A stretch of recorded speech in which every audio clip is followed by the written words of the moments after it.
Pemirsa, apa kabar hari ini? Semoga Anda selalu sehat di masa pandemi dan selalu bersemangat untuk menjalani aktivitas. Bagi pemirsa yang harus tetap bekerja di luar rumah, jangan lupa untuk menggunakan masker. Hari ini program Berita Newspoint hadir menjumpai Anda bersama saya Khairunisa. Selama 30 menit ke depan, Newspoint akan menyajikan berita terbaru seputar Universitas Brawijaya dan Malang Raya. Jangan kemana-mana, keep on our channel Newspoint.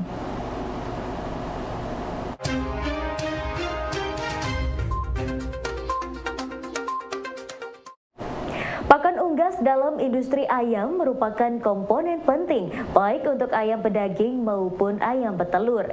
Hal ini dikarenakan komposisi pakan akan berdampak pada masa pemeliharaan ayam dan tujuan dari pemberian pakan itu sendiri. Guru Besar Fakultas Peternakan UB, Profesor Osvan Sofian mengatakan, peternak harus mengetahui terlebih dahulu komponen pakan unggas sebelum membuat racikan pakan. Kita tahu dalam komponen pakan unggas harus menyangkut beberapa zat makanan, ya. Di sini kita sudah tahu yang namanya karbohidrat, asam amino, lemak, vitamin dan mineral, ya. Kemudian secara basic nutritionnya di dalam unggas itu beda sekali dengan sapi ruminansia. Itu sudah berbasis yang namanya energi metabolis dan asam amino, ya. Jadi makanya kenapa ada perubahan genetik itu adalah based on-nya adalah asam amino yang membentuk protein, ya, baik itu untuk telur maupun pedaging dan unggas air lainnya. Nah, ini kita harus terpenuhi. Mengapa harus ada energi? Kenapa harus ini? Nah, bahan-bahan inilah yang akan kita bicarakan sebagai bahan pakon lokal nanti, ya. Nah, kita luar biasa sebenarnya bahan pakan lokal kita ini, hanya ada beberapa kendala yang perlu kita selesaikan. Nah, kalau prinsip dasar dari ternak unggas, kalau unggas pedaging, itu kita harus bagaimana kita dalam pakan itu, nutrien yang kita berikan adalah untuk daging. Ya. Biasanya pemberian pakannya ad libitum, kemudian kritisnya itu biasanya 14 hari pertama, atau sekitar 1-10 hari yang itu kritisnya. Ya, kemudian dia harus broodernya sangat penting, di sini pemanasnya. Kemudian jenis pakannya biasanya ada pakan starter dan finisher. Ya.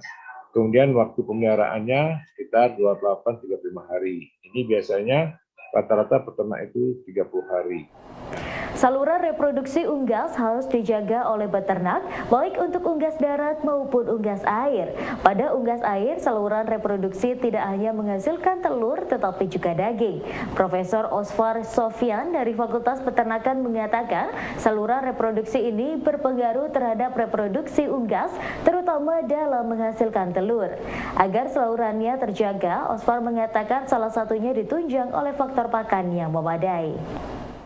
Nah, kalau kita bicara dengan bibit, itu grand parent stock, kita juga harus bagaimana kita mempertahankan atau menjaga daripada saluran reproduksi. Karena untuk menghasilkan sel telur sama sperma ini.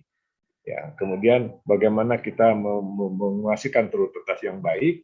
Kita tahu bahwa dalam unggas itu kan ada 2 telur tetas dan telur konsumsi, ya. Saya kira tahu bedanya. Kemudian pemberiannya terbatas. Ingat, kenapa terbatas? Karena ada faktor lemak. Kalau lemak ini tertimbun atau terdisposisi dalam organ reproduksi, maka akan timbul masalah dalam ini, ya. Kemudian juga darah ini kritisnya. Kemudian di sini betul-betul keseimbangan asam amino, ya, pertama vitamin, mineral dan asam amino. Kemudian pakannya kerambel dan pelet. Kemudian tipe kandangnya kalau yang untuk grandparent itu adalah postal, ya, ada nestnya, ada sarangnya. Kemudian kalau unggas air, kita tahu bahwa unggas air itu telur dan daging patokannya. Jadi kita bisa menjaga dua-duanya itu dengan patokan saat pulet juga, kritisnya pulet, kemudian pakannya bisa restricted, bisa ad libitum, ya. Tapi tergantung kita memproduksinya.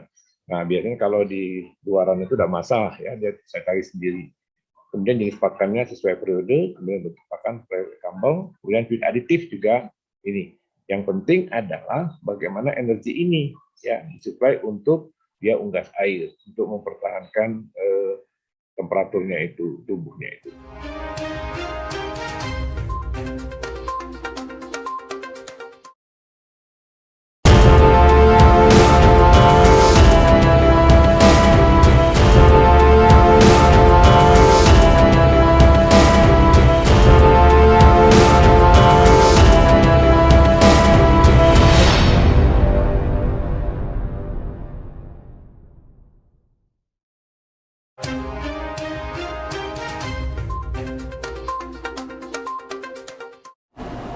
Tujuan dari pemeliharaan unggas adalah produktivitas, baik dalam bentuk berat badan sesuai maupun kemampuan bertelur, sehingga nutrisi dalam pakan unggas harus seimbang.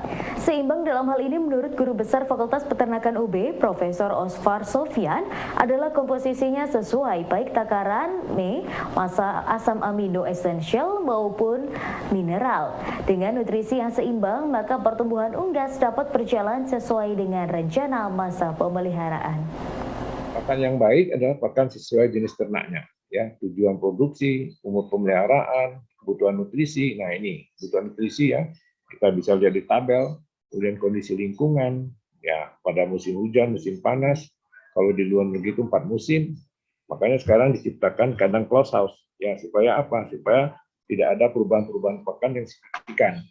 Kemudian ada formulis pakan. Nah, nanti ini Prof. Halim yang akan menyampaikan kepada kita ya tentang yang sederhana. Ya, memang ada yang kita ini sederhana saja dulu. Nanti kita akan buat pelatihan yang berikutnya dengan software ya. Kemudian bentuk pakannya kita harus perhatikan dan jaminan pakan. Nah, ini sekarang sudah ada feed safety dan safe security ya, feed security. Nah, kalau kebutuhan nutrisi kita harus tahu di dalam pakan unggas, terutama adalah bagaimana keseimbangan antara metabolis energi dengan asam amino esensial. Ya, jadi kalau kita menyusun pakan bukan berdasarkan protein lagi. Jadi berapa keseimbangan energi protein itu, energi asam amino itu. Jangan lupa adalah mineral vitamin, terutama makro dan mikromineral dan vitamin ya. Kalau karena di kita ini non room itu adalah butuh vitamin dari hand feedingnya atau pemberian pakan daripada manusia. Kemudian sesuai kebutuhan ya kita bisa lihat energi tadi kalau pulet itu berapa proteinnya, kalau starter broiler berapa, kalau finisher broiler berapa. Kemudian ditujukan untuk kondisi apa yang kita harus tahu ya. Kemudian nutrisi yang diharapkan diberikan adalah efisien efektif. Rumah Sakit Universitas Brawijaya yang saat ini masih berstatus rumah sakit tipe C bersiap menuju rumah sakit dengan tipe B. Berbagai persiapan sudah dilakukan, diantaranya melengkapi kebutuhan gedung, infrastruktur, peralatan medis, dan meningkatkan kualifikasi SDM. Hal ini dijelaskan oleh Direktur RSUB Profesor Andarini.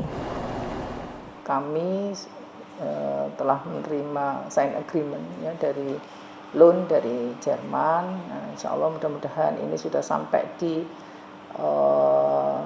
internasional bidding internasional konsultan. Jadi lelang internasional terkait dengan konsultan. Ya nanti mungkin tahun depan bisa membangun ya, karena sudah sign agreement ya, dan kita akan menuju ke arah tipe B yang lebih kompleks, lebih bisa memfasilitasi masyarakat dengan baik, dengan alat-alat yang lebih baik lagi.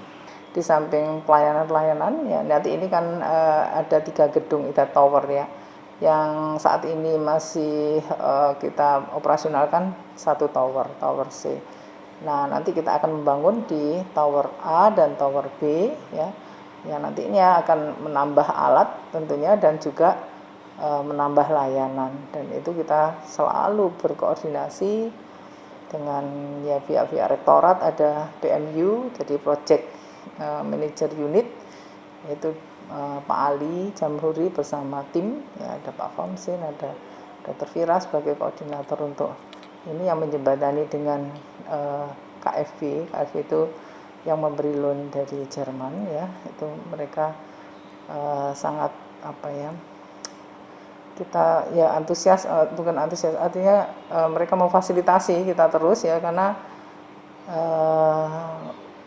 gedung itu kan tidak boleh mangkrak ya. Di program dari pemerintah itu Bappenas menyarankan bahwa gedung itu tidak boleh mangkrak, makanya harus difungsikan semua itu. Dan kita menyiapkannya memang luar biasa, jadi konsultasi dengan pihak luar itu ya terkait dengan bagaimana desainnya, bagaimana apa alat-alat aja yang dibeli, dan juga nanti training terkait SDM. Pemeliharaan ikan axolotl yang berasal dari kultur subtropis sebagai ikan hias tidak terlalu sulit.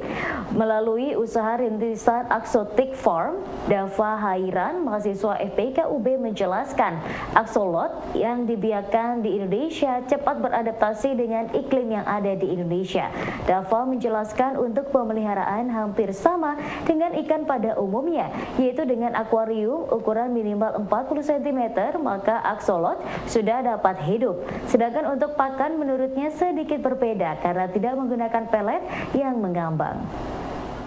Hampir sama halnya kayak melihara ikan, kayak butuh filter, terus akuarium itu minimal size-nya 40 cm, semakin besar, semakin panjang itu semakin bagus. Terus mungkin yang membedakan ini, kalau axolotl, mungkin kalau ikan tuh peletnya floating ya, yang ngambang. Nah kalau axolotl ini karena dia termasuk komoditi akuatik demersal, jadi hidupnya di bawah, peletnya itu butuh yang sinkin, yang tenggelam kayak gitu. Terus kalau untuk pakannya sendiri bisa banyak, nggak cuma pelet, bisa jangkrik, bisa cacing sutra, cacing beku, mirip seperti ikan pada umumnya lah pokoknya kayak gitu.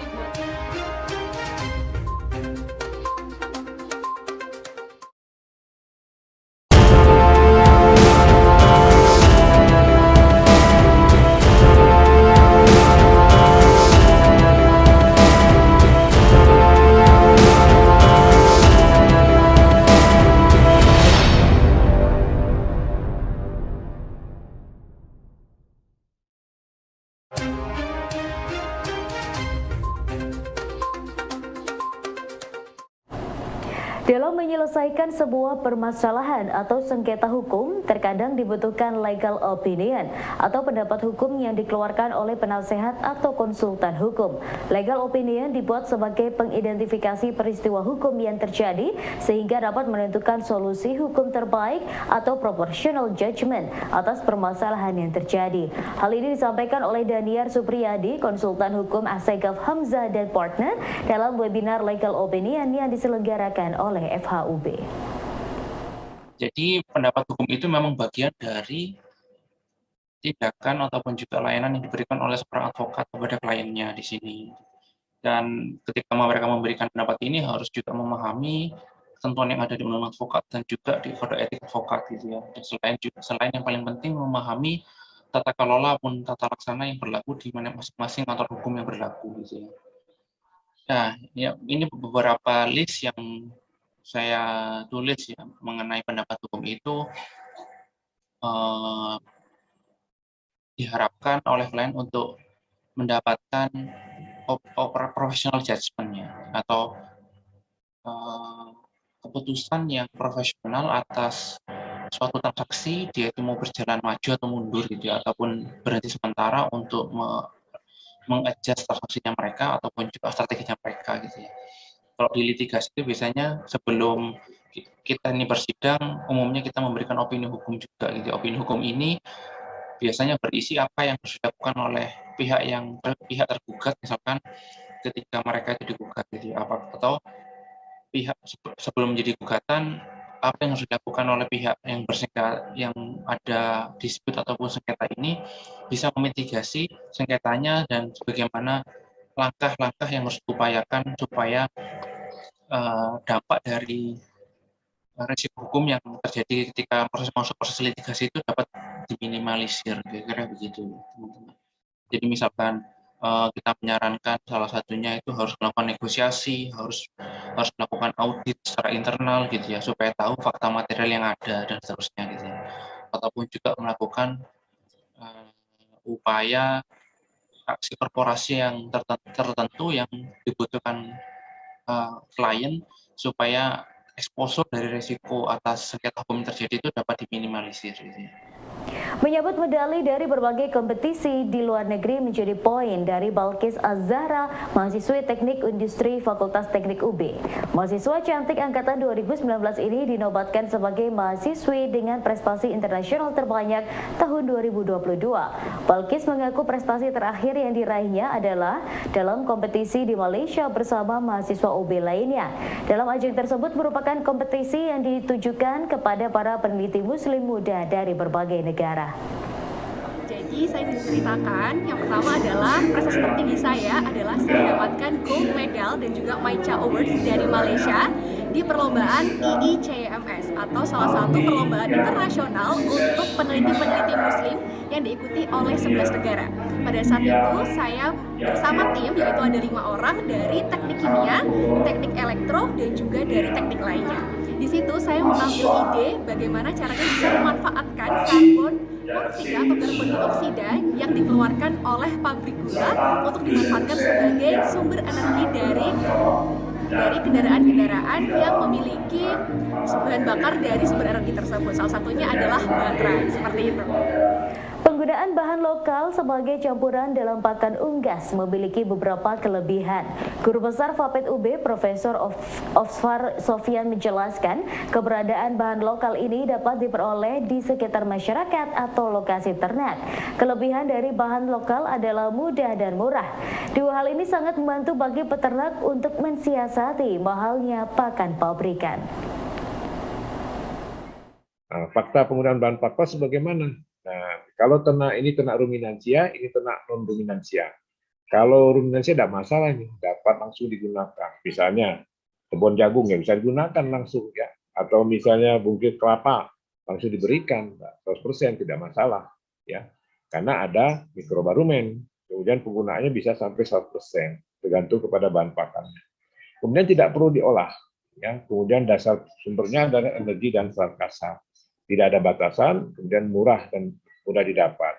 Nah, kalau non-ruminansia tidak langsung, ya, misalnya keterbatasan penggunaannya maksimal 30%, ya.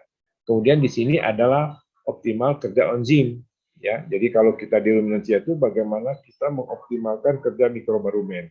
Kalau ini kita bagaimana kita mengoptimalkan kerja enzimnya.